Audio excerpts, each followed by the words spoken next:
یہ پیغام دینے آ رہے ہیں کہ 47 میں پاکستان کی آزادی کی جنگ لڑی گئی تھی، اب مولانا فضل الرحمان آئین کے آزادی کی جنگ لڑنے آیا ہے، پاکستان کی جنگ لڑنے آیا ہے، جمہوریت کی جنگ لڑنے آیا ہے، غریبوں، مسکینوں، حاریوں، مزدوروں کی جنگ لڑنے آیا ہے، ختم نبوت کی جنگ لڑنے آیا ہے، داڑھی کی، پگڑی کی، مسجد کی، مدرسے کی جنگ لڑنے آیا ہے، سین کو، KPK کو، پنجاب کو، خیبر کو، بلوچستان کو،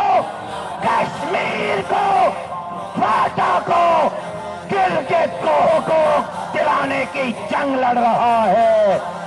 ذرا موبائل کی لائٹیں جلائیں، دیکھنے والوں دیکھو، مولانا آ نہیں رہا، مولانا آ چکا ہے۔ ذرا ایک منٹ نغمے کو، ایک منٹ ایک نعرہ لگانا چاہتا ہوں، یہ پرچم چھوڑے اور نعرے کا جواب دے، نعرہ تکبیر،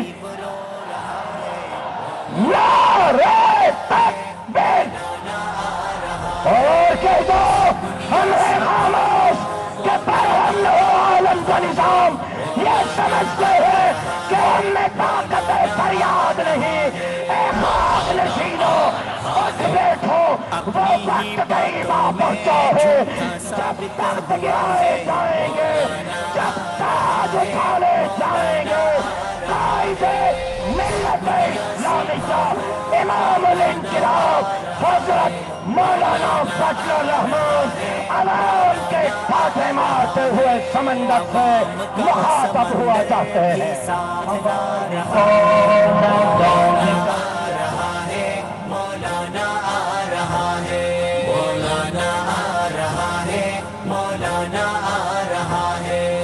خوف ہر سو طاری ہے، منتیں بھی جاری ہے، ٹیکسوں کی برمار ہے، نااہلوں کی باری ہے۔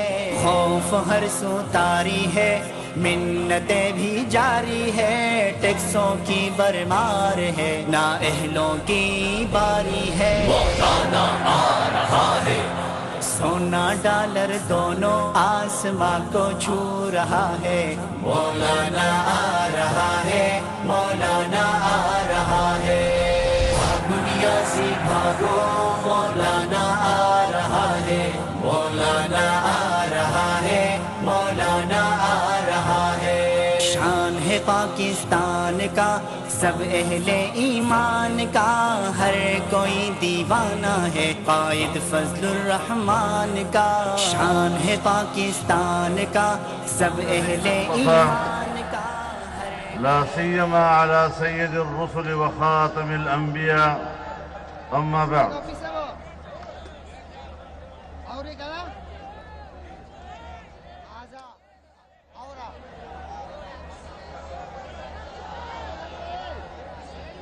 پاکستان ڈیموکریٹک موومنٹ کے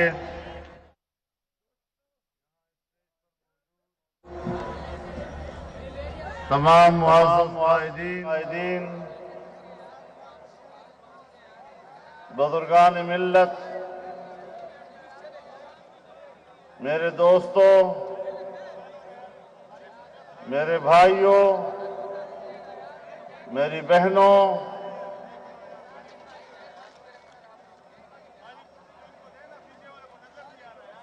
آج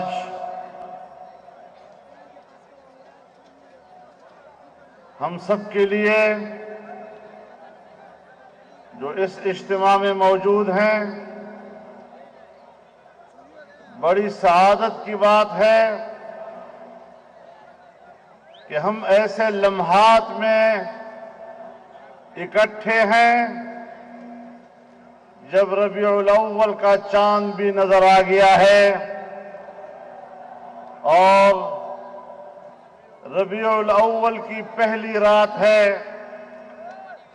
سب مل کر اس مناسبت سے جناب رسول اللہ صلی اللہ علیہ وسلم کی حضور درود شریف پڑھ لیجیے. اللہم صلی علی سیدنا. یہ پاکستان عشاق رسول کا پاکستان ہے. یہاں ناموس رسالت پر، ان کی ختم نبوت پر، ان کے صحابہ کرام اور اہل بیت اطہار پر فدا ہونے والے لوگ موجود ہیں. اور یہاں پر حسین کے پیروکار موجود ہیں، جس نے کبھی بھی یزید کے اقتدار کو تسلیم نہیں کیا ہے.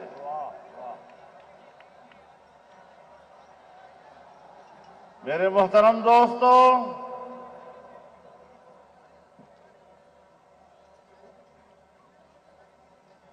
آج کی رات 18 اکتوبر ہمیں ان شہداء کی یاد دلا رہا ہے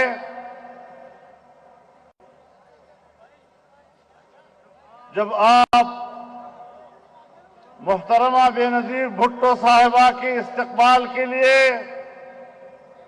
جمع تھے اور اس قافلے پر خودکش قاتلانہ حملہ کیا گیا، جس میں ان کے 200 سے زیادہ جانثار شہید ہوئے، سینکڑوں کی تعداد میں لوگ معذور ہو گئے. آج اس اجتماع کی وساطت سے میں ان تمام شہداء اور اس سانحہ میں متاثر ہونے والے لوگوں اور ان کے خاندانوں کے خدمت میں خراج عقیدت پیش کرتا ہوں. میں آج آپ کا وہ قرض بھی چکانا چاہتا ہوں جب اسی مہینے کے آخر میں یہاں کراچی سے ہم نے آزادی مارچ کا آغاز کیا تھا اور آپ نے نہایت خلوص کے ساتھ اور محبت کے ساتھ اور بھرپور یکجہتی کے ساتھ ہمیں کراچی سے صرف رخصت نہیں کیا، پورے سندھ میں تمام راستوں میں آپ نے ہمارا استقبال کیا، پنجاب کی سرزمین نے ہمارا استقبال کیا، اور اسلام آباد میں 14 دن تک تمام قائدین ہمارے ساتھ سٹیج پر موجود رہے. آج مجھے موقع مل رہا ہے کہ میں آپ کا شکریہ ادا کروں اور آپ کا وہ حق ادا کر سکوں.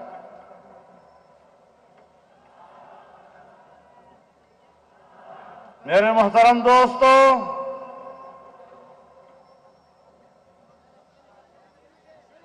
پاکستان ڈیموکریٹک موومنٹ در حقیقت آزاد جمہوری فضاؤں کو بحال کرنا ہے. 2 سال سے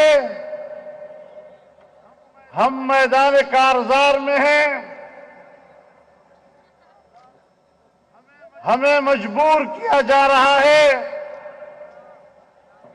کہ ہم دھاندلی کے نتیجے میں اور بدترین دھاندلی کے نتیجے میں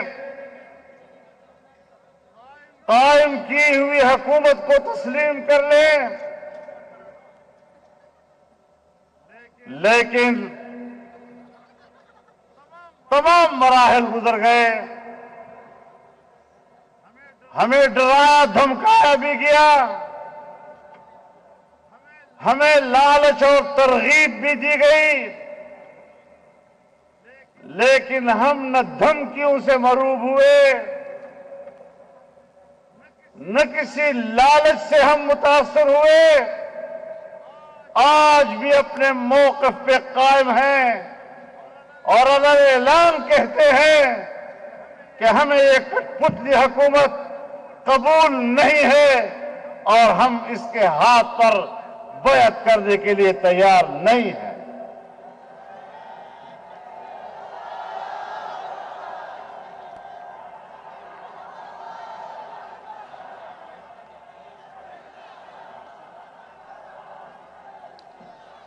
میرے محترم دوستو، گوجرانوالہ میں جلسہ ہوا، بڑا تاریخی جلسہ ہوا۔ میاں نواز شریف صاحب نے بھی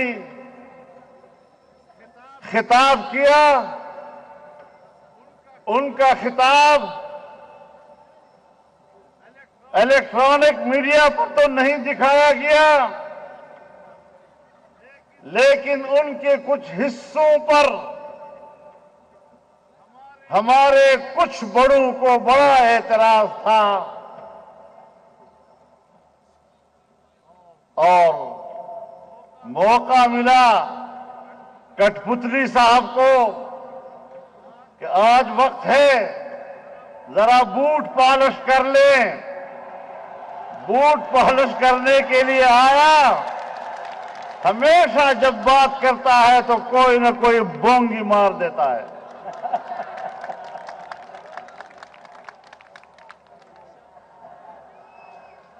اب وہ کہنا تو یہ چاہتا ہے کہ خواجہ آصف نے اسمبلی کی ممبرشپ کیسے حاصل کی، اور اس رو میں جاتے ہوئے کہتا ہے کہ رات 8 بجے خواجہ آصف نے جنرل باجوہ کو فون کیا کہ میں ہار رہا ہوں، مجھے جتوا دو۔ تو باجوہ صاحب نے جتوا دیا۔ اس کا خیال نہیں آیا کہ میں انہی کے ہاتھوں سے دھاندلی کا اعتراف کر رہا ہوں اور اس کی تصدیق کر رہا ہوں۔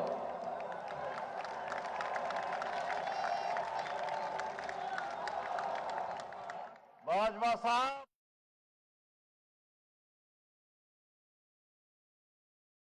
ان بیوقوف دوست سے تو بچنے کی کوشش کر لو۔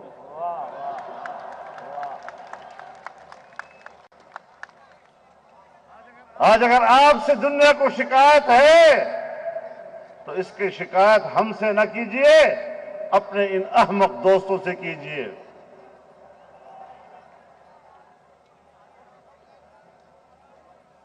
میرے محترم دوستو، تمام اکابرین نے صورتحال کا تفصیلی جائزہ پیش کیا، ہم جہد گفتگو کی، لیکن بنیادی بات یہ ہے کہ آج دنیا کی متمدن دنیا میں ریاستوں کی بقا کا دار و مدار اس کی اقتصادی اور معاشی قوت پر ہوتا ہے۔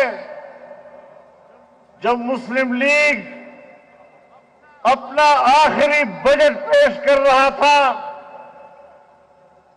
تو اس نے آنے والے سال کے لیے معاشی ترقی کا تخمینہ 5.5% لگایا تھا، اور اس سے اگلے سال انہوں نے سالانہ معاشی ترقی کا تخمینہ 6.5% لگایا تھا، اور حکومت ان نااہلوں کو ملی جو عوام کے نمائندے نہیں تھے، چوری کے ووٹ سے اسمبلی میں آئے تھے۔ پہلے سال کے بجٹ میں سالانہ معاشی ترقی کو 5.5% کے بجائے 1.8 پہ لے آئے، اور پھر جب اب دوسرا بجٹ پیش کرنے کو ملا تو اب تو 0.3 پر معیشت آ گئی۔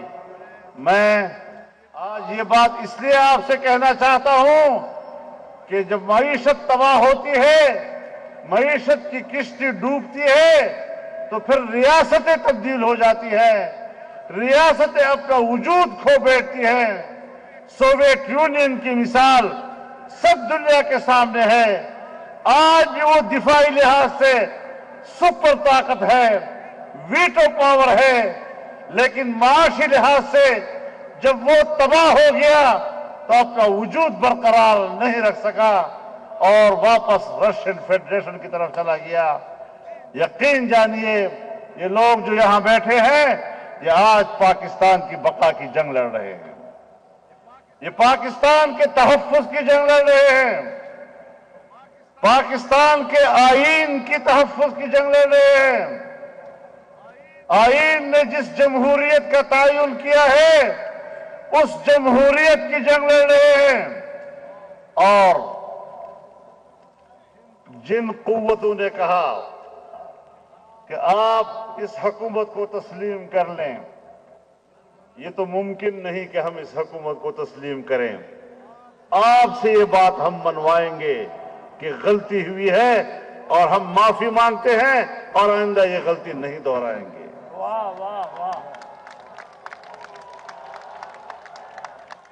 میں ایک پاکستانی ہوں، آپ بھی ایک پاکستانی ہیں، ہم سب کا اپنا ایک عزت نفس ہے، ہم اس ملک میں عزت نفس کے ساتھ جینا چاہتے ہیں۔ عزت نفس کو قربان کر کے ہم نے زندگی گزارنا نہیں سیکھا۔ میرے نسبت برصغیر کے ان اسلاف اور ان اکابرین کے ساتھ ہے جنہوں نے 150 سال تک فرنگی استبداد کے خلاف آزادی کی جنگ لڑی ہے۔ 50,000 سے زیادہ علماء کرام سولیوں پہ لٹکائے گئے ہیں، اور جب جیلیں رک گئی تو سڑک کے کنارے درختوں پہ لٹکائے گئے، تمام مصیبتیں برداشت کی، لیکن آزادی کا علم بلند رکھا تھا۔ ہم ان کے وارث ہیں اور انشاءاللہ پاکستان کے عوام کو حقیقی آزادی سے ہم کنار کرنے کا یہ علم سر بلند رہے گا، اور یہ سفر جاری رہے گا، اور یہ منزل ہم حاصل کر کے رہیں گے۔ میرے محترم دوستو، آپ خود اندازہ لگائیں، سب دوستوں نے اس کا ذکر کیا، 1 کروڑ نوجوانوں کو نوکریاں دینے والا خواب 26 لاکھ نوجوانوں کی بے روزگاری پر ختم ہوا۔ 1 کروڑ، کوئی خدا کا خوف کرے۔ جب سے پاکستان بنا ہے، سن 1947 سے لے کر آج تک، شاید ہمارے ملک کے کل ملازمین وہ ان کی تعداد 1 کروڑ تک نہ پہنچے، اس لیے اقتدار میں آتی ہی پہلے سال آپ کو 1 کروڑ نوکریاں دینے کی بات کر دی۔ کوئی عقل کی بھی بات ہوا کرتی ہے۔ جب 72 سالوں سے پاکستان کے ملازمین کی تعداد آج بھی 1 کروڑ تک مشکل سے پہنچ رہی ہے، ایک دن میں آپ 1 کروڑ نوکریاں کیسے دیں؟ میرے نوجوان کو بھی سوچنا چاہیے کہ آنکھیں بند کر کے ایسے لوگوں پر اعتماد کیوں کیا جاتا ہے۔ میرے محترم دوستو، 50 لاکھ مکانات، میں کہیں نہیں جانا چاہتا، میں صرف کراچی میں رہ کر بات کرنا چاہتا ہوں، کراچی والوں سے بات کرنا چاہتا ہوں کہ اہل کراچی آپ کو 50 لاکھ مکان کیا دیں گے؟ یہاں تو تجاوزات کے نام پر 50 لاکھ مکانات گرا دیے گئے ہیں اور لوگ بے گھر ہو گئے ہیں، انہوں نے کسی کو گھر کیا دینا ہے؟ ان کو بے روزگار کرنا آتا ہے، روزگار نہیں آتا، ان کو بے گھر کرنا آتا ہے، ان کو کسی کو گھر دینے کی توفیق نہیں ہو سکتی، ان میں اہلیت نہیں، ان میں صلاحیت نہیں ہے۔ تو میرے محترم دوستو،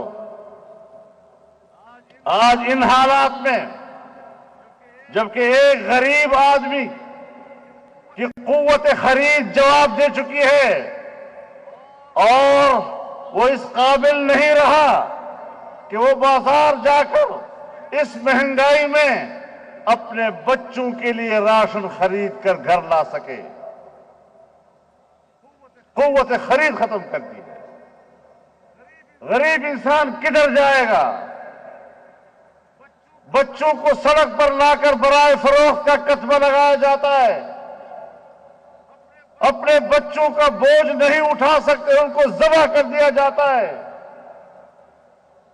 یہاں تک ہمارا غریب پہنچ گیا ہے۔ غریبوں، میرے بھائیوں، دنیا میں انقلاب دولت مندوں نے کبھی نہیں لایا، انقلاب ہمیشہ غریب قوم لایا کرتی ہے، وطن کے غریب لوگ انقلاب لایا کرتے ہیں، اور انشاءاللہ یہ انقلاب انشاءاللہ آ کر رہے گا۔ میرے محترم دوستو، آج ملک کا کیا حشر کر دیا ہے، کشمیر کو بیچ ڈالا ہے، اور آپ کو میں یاد دلانا چاہتا ہوں، کیا عمران خان نے کشمیر کو 3 حصوں میں تقسیم کرنے کا فارمولہ پیش نہیں کیا تھا؟ وہ 3 حصوں میں فارمولہ پیش کرنا اور پھر نوید سنانا قوم کو کہ مودی جی آئے گا تو مسئلہ کشمیر حل ہوگا، سو مودی جی آیا اور کشمیر کا مسئلہ حل کر دیا کہ کشمیر کا اسپیشل سٹیٹس ختم کر کے اس کو باقاعدہ ہندوستان کا حصہ بنا دیا، اور کشمیر کا سودا کر کے پھر مگرمچھ کے آنسو بہانے لگ گئے۔ تم کشمیر کے سوداگر ہو، تم کشمیر فروش ہو۔ ایک طرف وہ کشمیر ان کے حوالے کر دیا، دوسری طرف آپ گلگت بلتستان کا مسئلہ اٹھا رہے ہیں کہ اسے پاکستان کا ایک 5واں صوبہ بنایا جائے۔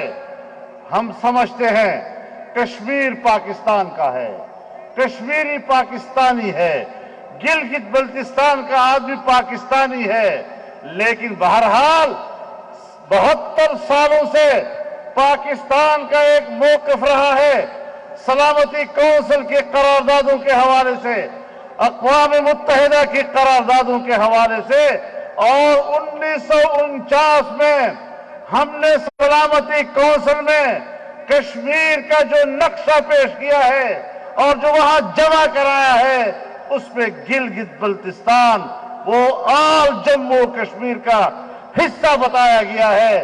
جب اس وقت آپ نے یہ موقف لیا تھا، آج جب آپ گلگت بلتستان کو اس سے الگ کریں گے، آپ بتائیں 72 سال کا آپ کا ریاستی اور مملکتی موقف کا کیا بنے گا؟ کیا کشمیر کا معاملہ ختم نہیں ہو گیا؟ ہم نے 72 سال کشمیریوں کے لاشوں پہ سیاست کی، ہم نے وہاں کی ماؤں اور بہنوں کی لٹتے ہوئے عصمتوں کے اوپر سیاست کی، ہم نے چھوٹے چھوٹے بچوں کے بلکتے ہوئے لاشوں پر سیاست کی، ان کے چہروں سے ٹپکتے ہوئے خون کے اوپر سیاست کی۔ آج ہم دنیا کو کیا پیغام دے رہے ہیں کہ اس ایک پاکستان کے لیے قربانی دینے والی قوم کے ساتھ ریاست پاکستان کی وفاؤں کا یہ عالم ہے۔ کوئی شرم و حیا نہیں ہے ہمارے پاس، کوئی پاکستان کی عزت و وقار نہیں۔ عالمی قوتیں اگر چاہتی ہیں کہ دنیا کا جغرافیائی نقشہ تبدیل کر دیا جائے، اس کے لیے خادم پاکستان سے پیدا ہوتے ہیں، پاکستان کے ادارے اس خدمت کے لیے اٹھتے ہیں، ان کشمیریوں کا کیا بنے گا؟ وہ کشمیری کہتے ہیں جی اے پی سی کی وجہ سے ہندوستان خوش ہو رہا ہے۔ جب تم آزاد حکومت کشمیر کے وزیر اعظم پر غداری کا مقدمہ لگاؤ گے، آپ بتائیں ہندوستان میں اس کے بارے میں کیا رد عمل آئے گا؟ کشمیر کے وزیر اعظم پر غداری کا مقدمہ ہندوستان کی اور مودی جی کی خوشنودی اس سے بڑھ کر اور کیا ہو سکے گی کہ آپ وہ ملک جو کشمیر کے نام پہ جنگ لڑ رہا ہے، کشمیریوں کے حق کی جنگ لڑ رہا ہے، وہ اسی کے نمائندہ وزیر اعظم کے اوپر غداری کا مقدمہ چلا رہا ہے۔ اور ہم نے 18ویں ترمیم پاس کی، 18ویں ترمیم پاس کر کے ہم نے صوبوں کو کسی حد تک خود مختاری دی، کسی حد تک پیش رفت ہوئی اور اچھی پیش رفت ہوئی۔ اسی کی پیروی میں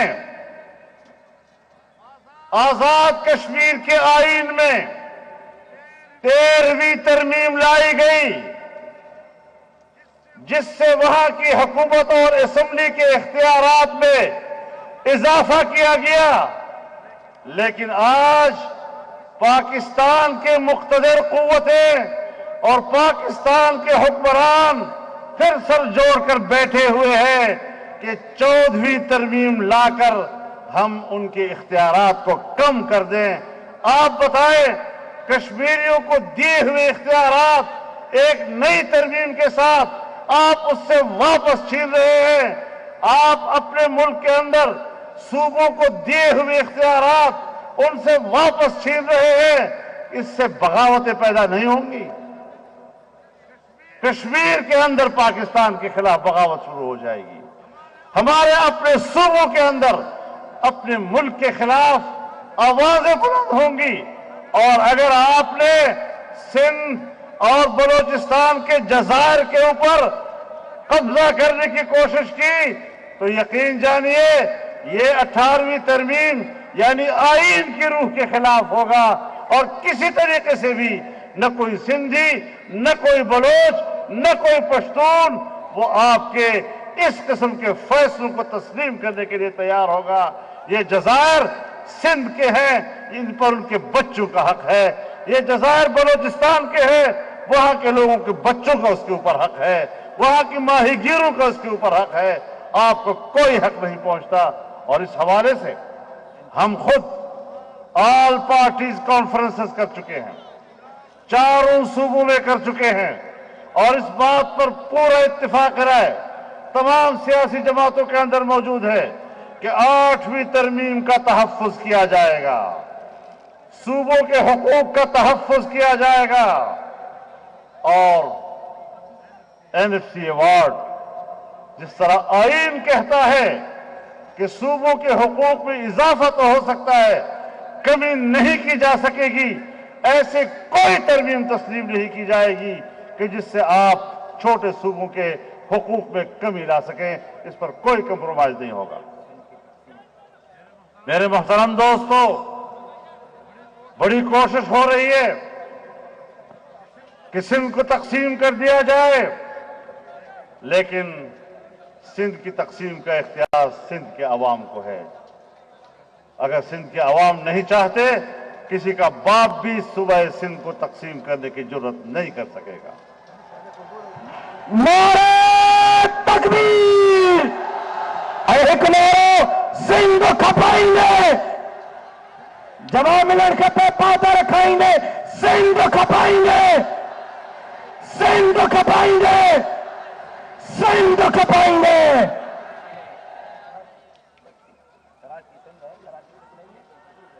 میرے محترم دوستو،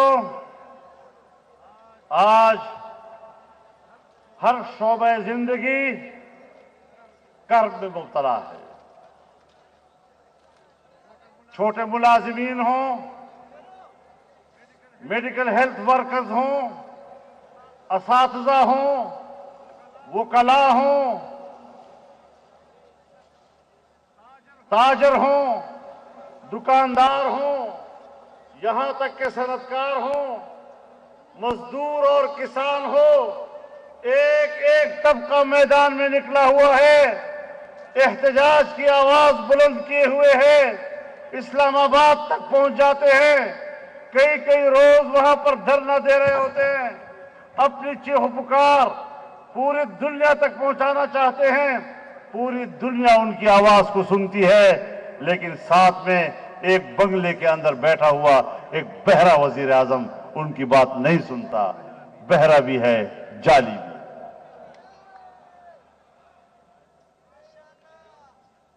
میرے محترم دوستو، ایک ناکام خارجہ پالیسی جس نے پاکستان کو تنہائی کی طرف دھکیل دیا ہے، وہ ہندوستان، وہاں پر بی جے پی کی حکومت تھی، واجپئی جی ان کا وزیر اعظم تھا، پاکستان کی معیشت مضبوط تھی، وہ پاکستان سے تجارت کرنا چاہتا تھا، وہ پاکستان آیا، مینار پاکستان پر کھڑا ہو کر اس نے پاکستان کو سلامی دی۔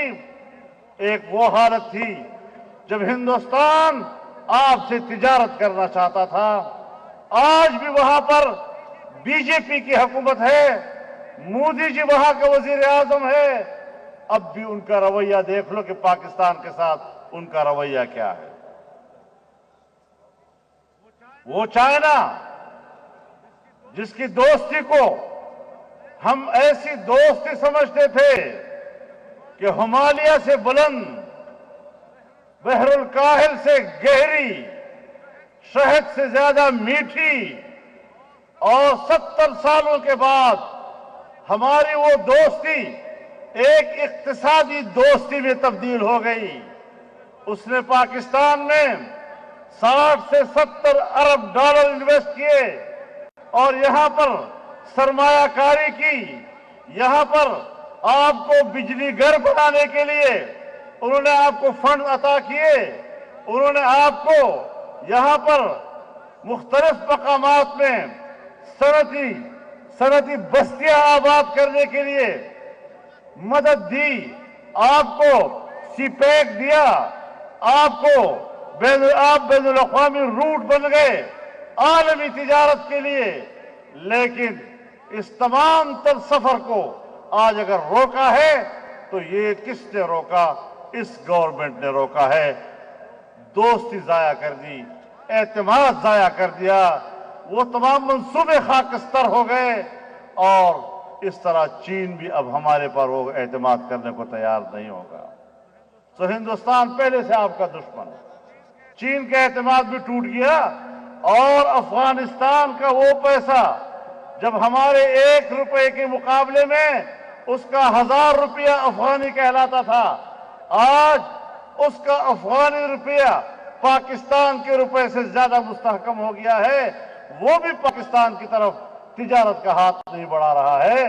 ایران ہمارا ہمسایہ ہے، لیکن وہ بھی آج انڈیا کے کیمپ میں بیٹھا ہوا ہے، اور سعودی عرب جو پاکستان کو انتہائی گہرا دوست اور پاکستانی قوم سے الگ ہونے کا تصور بھی نہیں کر سکتا، لیکن اس حکومت میں پہلی مرتبہ آج وہ آپ سے شاکی ہے، آج آپ سے وہ ناراض ہے، آج اس کے تعلقات بھی مخدوش ہو چکے ہیں۔ آپ بتائیں کوئی ہے دنیا میں جس کو ہم نے اپنا دوست رکھا ہو؟ ہم اپنے خطے میں کیوں تنہا ہو گئے ہیں؟ یہ کیا پالیسیاں ہیں ہماری؟ ہم کہاں ملک کو لے جا رہے ہیں؟ اس طریقے سے ریاست محفوظ نہیں رہ سکتی، ہمیں ہر قیمت پر اس نظام کو تبدیل کرنا ہوگا۔ معاشی ترقیوں سے ملک چلتے ہیں، اور معاشی ترقی امن و امان سے ہوتی ہے، اور امن و امان تب آتا ہے جب انسانی حقوق محفوظ ہوتے ہیں۔ پاکستان میں انسانی حقوق محفوظ نہیں ہے، یہاں داخلی جنگ ہے، فوجی آپریشن کرائے گئے، ہمیں نوید سنائی گئی کہ دہشت گردی ختم ہو گئی ہے۔ لیکن میں آپ کو بتانا چاہتا ہوں، میں فاٹا کے پڑوس میں رہتا ہوں، آج بھی صورتحال جوں کی توں ہے، اور ہمیں جھوٹ بولا گیا تھا، وہاں اب بھی وہی بد امنی ہے، اور عام شہری آج بھی اپنی زندگی کے بارے میں پریشان رہتا ہے۔ پہلے ان لوگوں کے پاس اسلحہ بھی ہوتا تھا، وہ کسی قدر اپنا دفاع خود بھی کر سکتے تھے، اب ان سے اسلحہ بھی چھین لیا ہے اور بے دست پا کر کے ان کو دہشت گردوں کے سپرد کر دیا گیا ہے۔ تو ایسی صورتحال میں آپ بتائیں کہ پاکستانی قوم کا غریب آدمی کدھر جائے گا؟ ہم نے تو واضح راستہ لیا کہ ہم پاکستان کے ساتھ کھڑے ہیں، پاکستان کے آئین کے ساتھ کھڑے ہیں، پاکستان کے جمہوری نظام کے ساتھ کھڑے ہیں، اور اپنی ممتاز شخصیات، ان کی قربانیاں ہم نے دی۔ مجھ پر کتنے خودکش حملے ہوئے، مولانا عبدالغفور حیدری پر حملے ہوئے، اکرم خان درانی کے اوپر ہوئے، مولانا شیرانی پہ ہوئے، ڈاکٹر خالد سونو سندھ میں شہید کر دیے گئے، کہاں کہاں قربانیاں نہیں دی گئی؟ ہم پاکستان کے ساتھ کھڑے ہیں، لیکن پاکستان کے ساتھ کھڑے ہونے کا معنی یہ ہے کہ ہم اس طرح کے نااہل، نالائق اور جعلی حکمرانوں کے رحم و کرم پر پاکستان کو نہیں چھوڑ سکتے۔ ہم نے اپنا حق لے کے رہنا ہے، ہم نے عوام کو ووٹ کا حق واپس دلانا ہے، ہمیں ملک میں ایک جائز، شرعی اور آئینی تبدیلی چاہیے، اور وہ ووٹ کے ذریعے ہوگی، عوام کی مرضی سے ہوگی۔ ہم پاکستان کو خون میں نہیں نہلانا چاہتے، ہم قربانی دے رہے ہیں لیکن پاکستان کو بچانا چاہتے ہیں۔ لیکن اپنے حق پر سودا کرنا کہ جس طرح کی مخلوق کو ہمارے گردن پہ سوار کر دے، ہم جانور نہیں ہیں کہ آپ ہمارے سامنے جو چارہ ڈالیں ہم اس کو قبول کرتے جائیں۔ ہم باعزت اور محترم انسان ہیں، اگر کوئی ادارہ محترم ہے اور ان کے لوگ محترم ہیں تو ہم بھی محترم ہیں، ہمارے بغیر پاکستان مکمل نہیں ہو سکتا۔ پاکستان کے عوام کے بغیر پاکستان مکمل نہیں ہو سکتا، ان سیاسی جماعتوں کے بغیر پاکستان مکمل نہیں ہے۔ پاکستان اس صورت میں پرامن رہ سکتا ہے، محفوظ رہ سکتا ہے، مستحکم بن سکتا ہے، معاشی لحاظ سے ترقی کر سکتا ہے، جب تمام ادارے اپنے دائرۂ کار میں رہتے ہوئے فرائض سر انجام دیں۔ میں تو کہتا رہتا ہوں کہ فوج ہمارے لیے بہت عزیز ہے۔ فوج ایسی ہے جیسے آنکھوں کی پلکیں، آنکھوں کے پلکیں آنکھوں کی سرحدات کی حفاظت کرتی ہے، آنکھ پر بوجھ نہیں ہوتی۔ لیکن اگر ان پلکوں کا ایک بال بھی اپنے حدود سے تجاوز کر کے آنکھ کے اندر جاتا ہے تو آنکھ بے قرار ہوتی ہے یا نہیں، اور پھر اشک بہاتی ہے یا نہیں؟ تو یا تو وہ بال اشک بہاتے بہاتے خود باہر آ جائے، ورنہ پھر اس بال کو نکالنا پڑتا ہے، نکالنا پڑتا ہے۔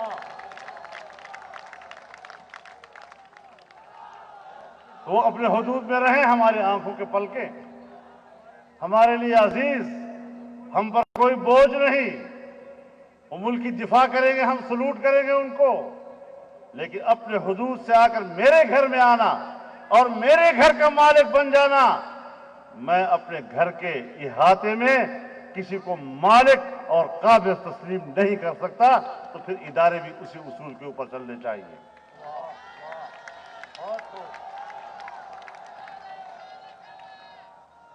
تو میرے محترم دوستو، جو بھی باتیں آپ سے کی گئی ہیں، معاشی حوالے سے کی گئی ہے، داخلی حوالے سے کی گئی ہے، گڈ گورننس کا کوئی نام نشان اب نہیں رہا ہے۔ سروسز میں کوئی ایڈمنسٹریشن موجود نہیں ہے، افراتفری کا عالم ہے۔ اور دنیا کہتی ہے، ہم نہیں کہتے، دنیا کہتی ہے کہ جو کرپشن کو مٹانے آئے تھے ان کے 2 سالہ دور حکومت میں کرپشن 3 اور 4% بڑھ گئی ہے، کبھی کا تو نام ہی نہیں لے رہی۔ تو اس طریقے سے ملک نہیں چلا کرتے۔ اناڑیوں کو ملک حوالے کرو گے تو یہ بیڑا غرق ہوگا۔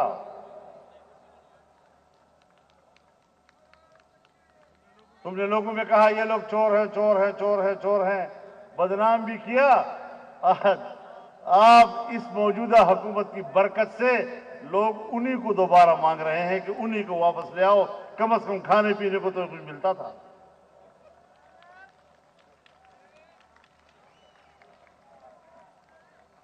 تو میرے محترم دوستو،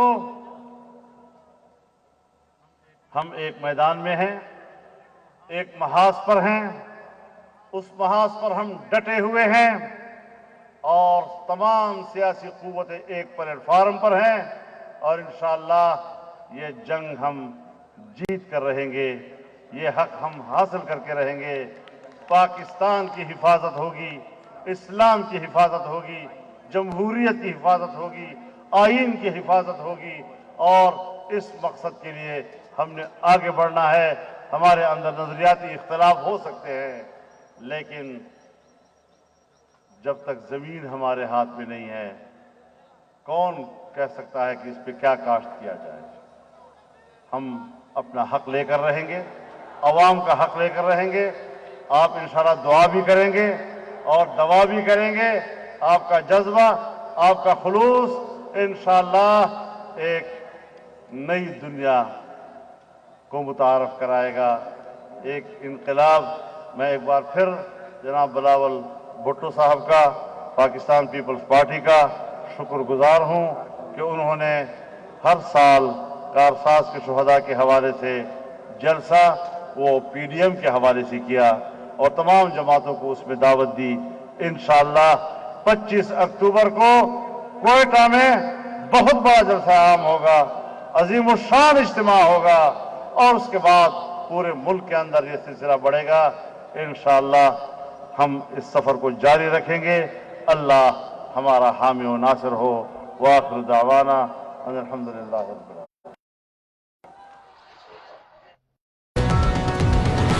24 News اسلام آباد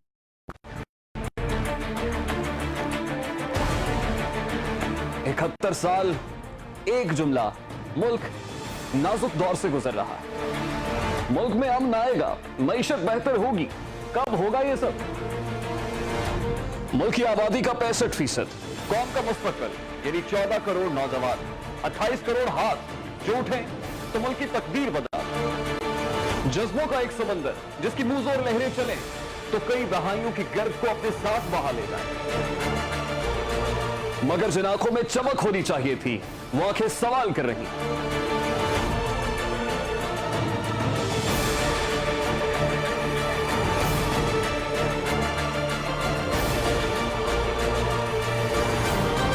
چند ایسے ہی سوالات کے ساتھ میں ہوں ریحان طارق، میں دوں گا ارباب اختیار کے فکر پہ دستک۔ دیکھیے پروگرام دستک پیر سے جمعہ رات 10:03 پر صرف 24 نیوز HD پر۔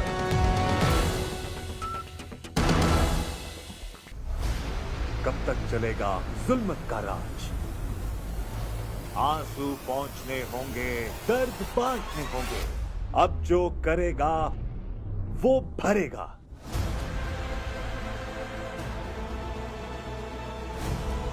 ملاوٹ ہو یا کرپشن، تشدد ہو یا قتل، اب ہر ظلم کرنے والے کو